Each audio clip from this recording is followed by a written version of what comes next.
Bir yoqdi kimaga? Ben olsam ne alacağım? Yok, bu eceden gelmem. Nasıl ece yaptın ha? Sen ne yapıyorsun?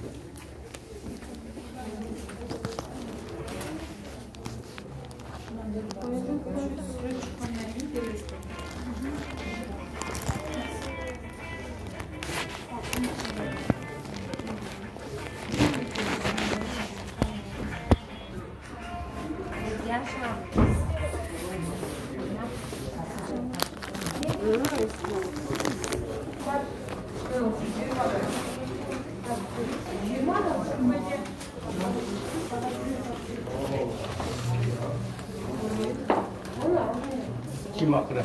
Men. Zohra mı?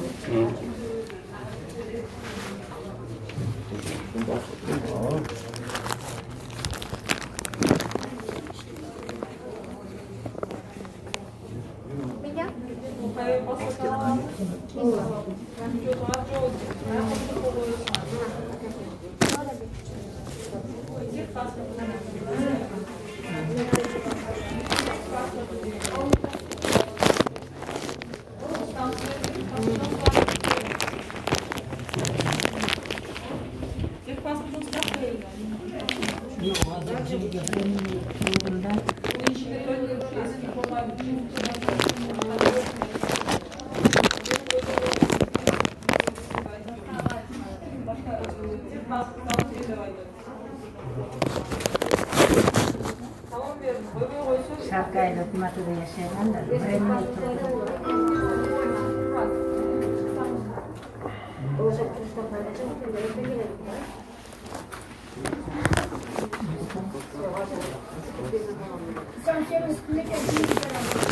Aka beni.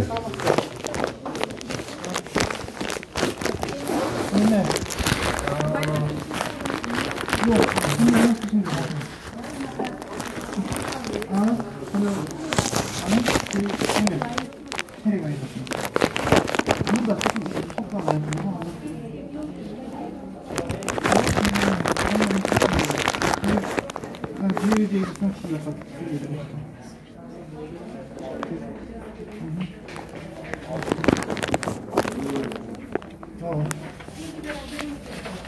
Az yolu var ha?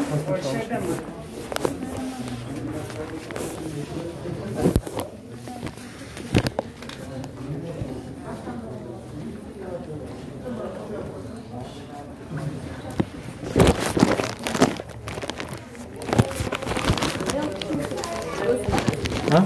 Özüm kılıyorum. 2004'te. bu dışarıda ha. 96. Hı? Bana versem oldu. Ha, eski pasport bana.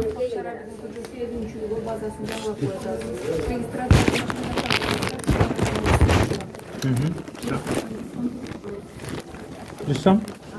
Hazır ol. Tut dursun. Ne başlayalım.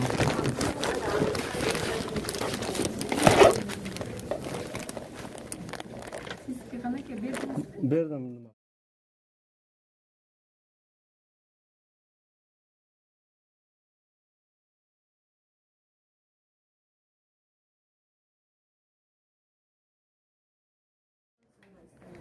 Kichkinasini oldim. SMS keldingiz. O, SMS kecha keldilar. SMS kecha keldilar.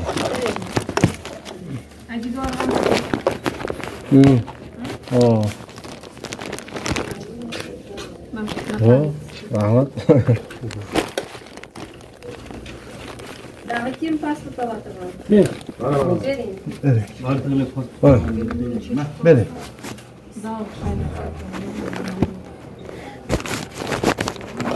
Кому сейчас я буду давать тебе?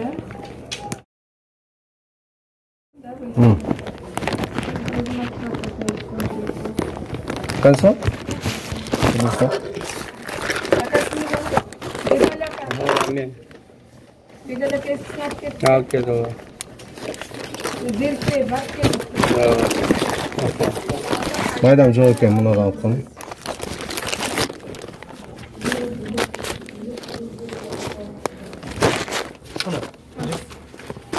Rahmat.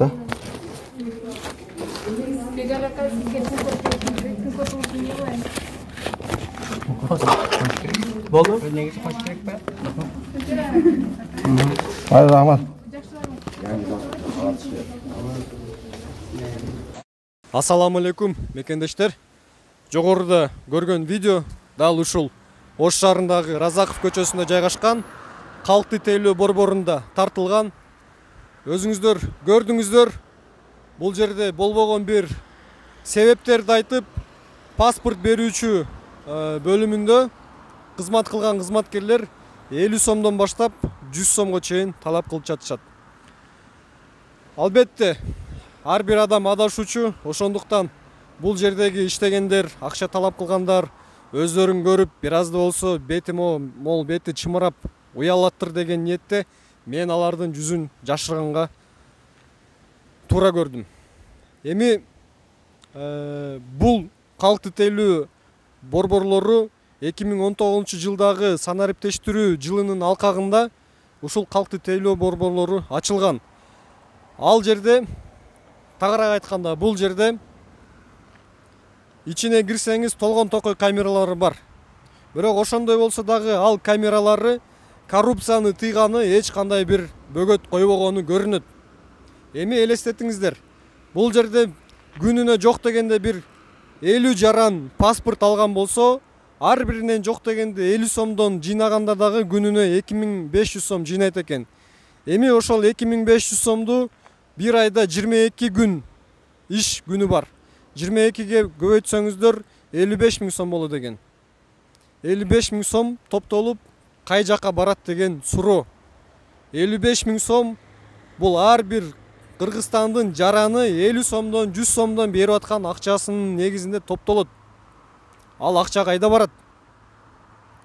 Урматтуу ушул 50 сомдон 100 сомдон алган кызматкерлер, бир аз да болсо уялгыла. Бул силерге биринчиси эскертүү. Кийинкисинде мен бетиңерди жашырбаймын. Болгонун болгондой чыгарам. Жана бул берүүбүздөн кийин атайын иликтөө кызматкерлери же болбосо ушул калкты тейлөө борборунун жетекчилери кызматтык иликтөө жүргүзөт деген үмүттөбүз. Ишиңиздерге так болуңуздар. Эгерде мындай коррупциялык схемаларды ойлоп табуу менен алектенсеңиздер, анда чыгып эле кетиңиздер бул жактан. Башка иш кылыңыздар. Көңүлү бурганыңыздарга чоң рахмат.